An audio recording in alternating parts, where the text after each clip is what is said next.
यहाँ पे इन्होंने पहले क्या किया, शिवसेना बीजेपी से बाहर आ गई, फिर शिवसेना शिवसेना से बाहर आ गई।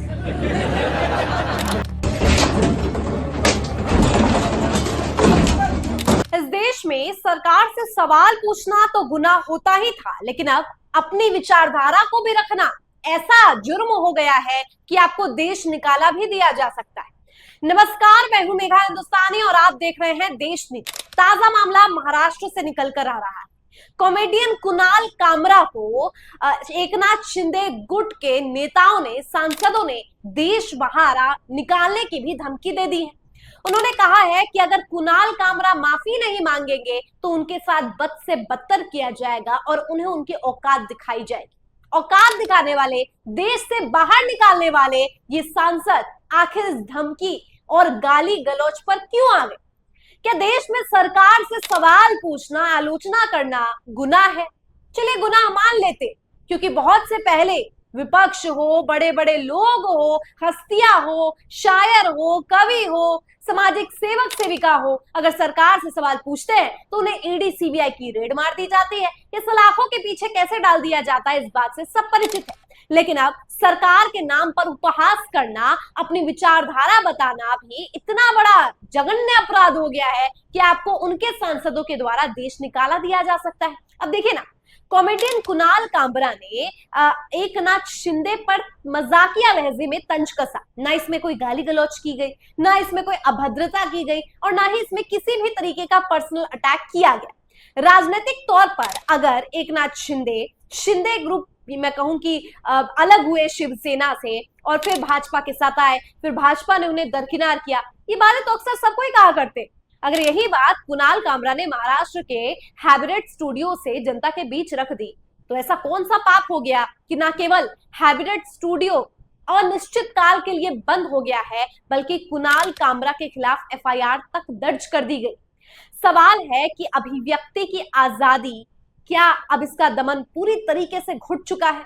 इंडियाज गॉट लेटेंट का मामला अभी शांत भी नहीं हुआ है। महाराष्ट्र में नागपुर से जुड़ी असहिष्णुता की खबरें अभी समाप्त भी नहीं हुई है कि महाराष्ट्र में एक और झटका, एक और ऐसी खबर चौंकाने वाली आ रही है जिसमें धर्म के नाम पर, राजनीति के नाम पर हिंसा हो रही है। पहले नागपुर में औरंगजेब के नाम पर हुआ और अब जो है यहाँ मराठा के नाम पर, यहाँ एकनाथ शिंदे के नाम पर, यहाँ पर महाराष्ट्र की राजनीति के नाम पर जो है किया जा रहा है। अब देखिए, सीबीआई ने तो अपने क्लोजर रिपोर्ट में सब कुछ सुशांत सिंह राजपूत के केस में रिया चक्रवर्ती को कह दिया है कि वो दोषी नहीं है। लेकिन ये हुआ क्यों था वो भी आपको पता है कि महाराष्ट्र में कैसे आदित्य ठाकरे को बदनाम करने के लिए, महाराष्ट्र चुनाव में अपना कदम रखने के लिए पूरी साजिश की गई। ये उदाहरण मैं आपको इसलिए बता रही हूं कि कैसे किसी भी केस को राजनीति से जोड़कर किसी नेता का छवि नीचे किया जाता है। तब ना तो गोदी मीडिया माफी मांगता है और ना ही कोई नेता माफी मांगते हैं।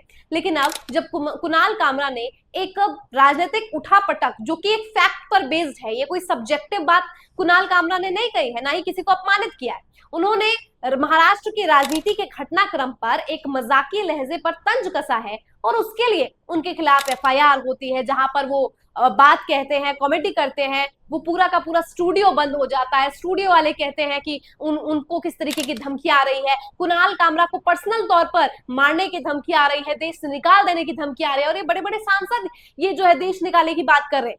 और इसको लेकर संजय राउत ने जो है समर्थन किया है, खुला समर्थन किया और कुणाल कामरा का क्लिप भी सोशल मीडिया पर शेयर किया है अपने अकाउंट के माध्यम से और कहा है कि कुणाल कामरा ने कमाल कर दिया।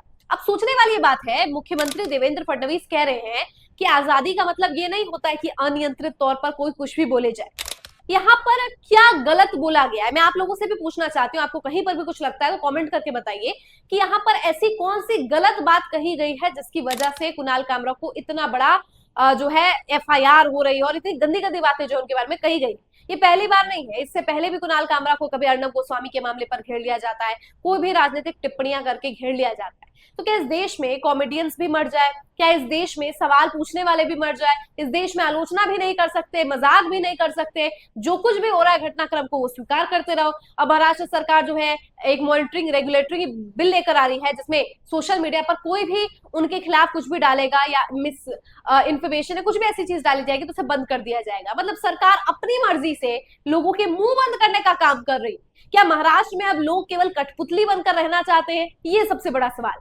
आपको क्या लगता है कुणाल कामरा को लेकर ये जो भड़काऊ चीजें आगजनी की गई है, तोड़फोड़ मचाई गई है स्टूडियो में, और जिस प्रकार का माहौल बनाया गया है, उस पर आपकी क्या राय है? कमेंट करके बताइए। मुझे दीजिए इजाजत, देखते रहिए देश नीति। धन्यवाद।